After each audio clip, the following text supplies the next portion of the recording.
Nice to see you again.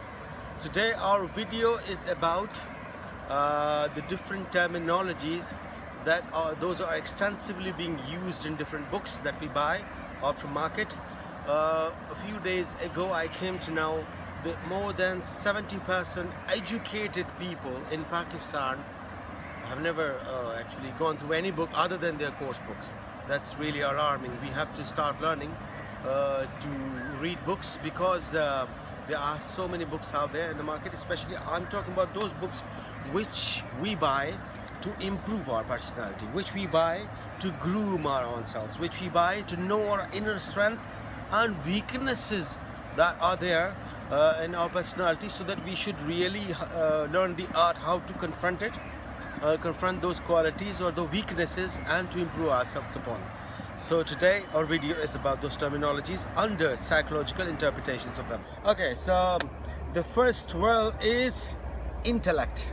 Intellect, when this word comes into our mind, we actually think of the IQ or somebody's intelligence or somebody's geniusness, but its interpretations according to psychology is something different, something more comprehensive.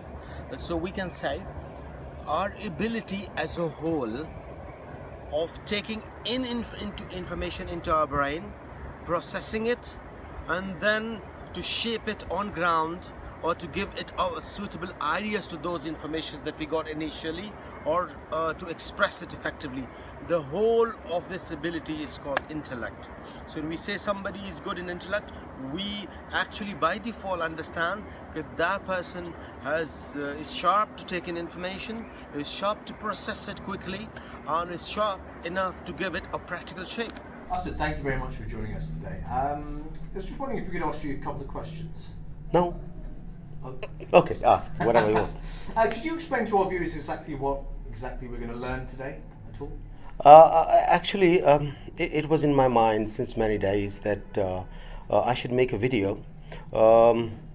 We actually buy lots of books, like you see a lot of books with me, and there are so many other books as well as with me. But actually the thing that I would like my viewers to know, that there are different terminologies which are used in these books. Especially these books are mostly written by renowned psychologists and this behaviorists actually, and they use mostly the terminologies which are specifically interpreted in psychology. So I just wish to have a video where I can explain those important terms, so that our viewers actually to understand those words, and they should make the best out of those books. Okay, before we proceed, could you maybe explain to our audience, like what exactly is meant by psychology? I mean, I think a lot of people have a sort of idea of what it means, but for the layman, for the normal average person, what do you mean? What do you mean by psychology exactly? Okay, it's a good question, and that question should have come before the start of this video. The study of how our mind works is actually psychology, to be very frank and to a layman language. And the person who practices psychology is called a psychologist. Let's go a little bit more deeper. All psychologists are not the same. Maybe we think any of them could solve the problem that we're suffering from, but the truth is there are large differences in terms of specializations. Just like in other fields of knowledge like doctors or lawyers, we have to choose the psychologist who is really the right fit for what we need to know or what we need to address. So few types of psychologists can be. Number one is the clinical psychologist. Clinical psychologists are those psychologists who have specialized in mental and emotional disorders. They can even prescribe medicines as well. So number two can be a psychotherapist. Psychotherapists are those psychologists who are offering psychological support and teaching patients a series of techniques that will improve their lives. Number three can be education psychologists, as its name suggests. So these are actually the people who actually focuses on people's learning processes. Number four can be a neuro psychologist. These are all those psychologists who are professionals in the field of cognitive, behavioral and emotional rehabilitations for patients with brain damage. Number five can be social psychologists. They are the psychologists who are related to human behavior and the psychological factors that can influence our social interactions.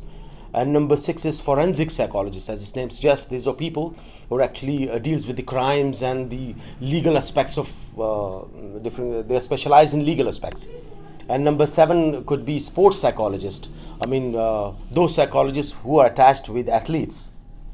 So I hope I answered the question. I see what you're saying. I mean, I'm an avid reader myself. Of course, I read a lot of books on the sort of self-help, self-improvement genre, you know.